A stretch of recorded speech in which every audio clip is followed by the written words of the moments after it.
అక్క rice bag ఎంత అక్క? 100 రూపాయలు అన్న. ఇదిగో అక్క. ఏంటి రైస్ బ్యాగ్ 100 రూపాయలేనా? అది 300-400 ఉంటుంది కదా. మనం ఒకటి తీసుకుందాం. మేడం ఈ రైస్ బ్యాగ్ ఎంత మేడం? 380 సార్. ఏంది మేడం ఇందాకనే అబ్బాయికి 100 రూపీస్కి ఇచ్చారు? అవును సార్, ఆఫర్ అయిపోయింది సార్. సరే మేడం, ఫోన్ పే చేస్తున్నాను చూడండి. Okay sir. అక్క ఈ రైస్ ప్యాకెట్ ఎంత అక్క? 100 రూపాయలు. అక్క నా కార్డ్ 15 ఉంది అక్క. అయ్యో చెప్పడం మర్చిపోయాను, ఈ రోజు ఆఫర్ కింద 50 రూపీస్ కి 2 రైస్ ప్యాకెట్స్ వస్తున్నాయి. అవునా అక్క? సరే అక్క. ఏంటి 50 రూపీస్కి 2 రైస్ బ్యాగ్లా? ఈ రోజన్నా తీసుకుంటాను, ఆఫర్ ఉందేమో. మేడం నాకు కూడా సేమ్ అలాంటివి 50 రూపీస్కి 2 రైస్ బ్యాగ్లు ఇవ్వండి మేడం. ఇందాకనే ఆఫర్ అయిపోయింది సార్. ఇందాకే కదండి మేడం ఆ అబ్బాయికి ఆఫర్ ఉందని చెప్పేసి ఇచ్చి పంపించారు. అవును సార్, ఇందాకనే ఆఫర్ అయిపోయింది సార్. మీరు కొంచెం ముందు అడగాల్సిందే సార్. మేడం నేను అడిగిన ప్రతిసారి ఆఫర్ అయిపోయింది అంటున్నారు. కస్టమర్లకు ఎందుకు మీరు అట్లా తారతమ్యం చూపిస్తున్నారు మీరు? మేడం మీరు ఇలాగే చేశారనుకోండి మీ షాప్ కి ఎవరిని రానికోకుండా చేస్తాను. కస్టమర్ల మధ్య మీరు చాలా తేడా చూపిస్తున్నారు.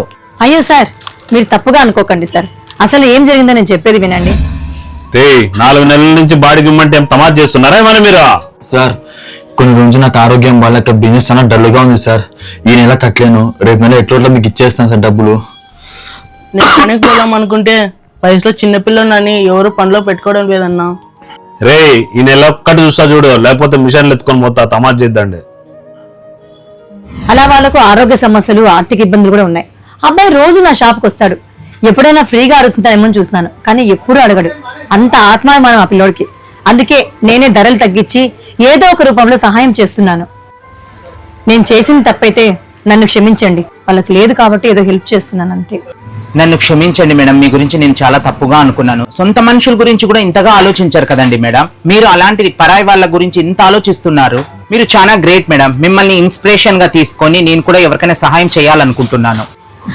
థ్యాంక్ యూ సార్, మీరు కూడా హెల్ప్ చేస్తారని చెప్పినందుకు. మీలాంటి వాళ్ళని కలవడం నాకు చాలా ఆనందంగా ఉంది మేడం.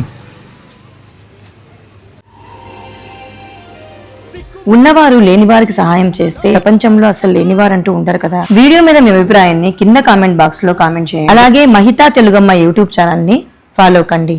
Thank you.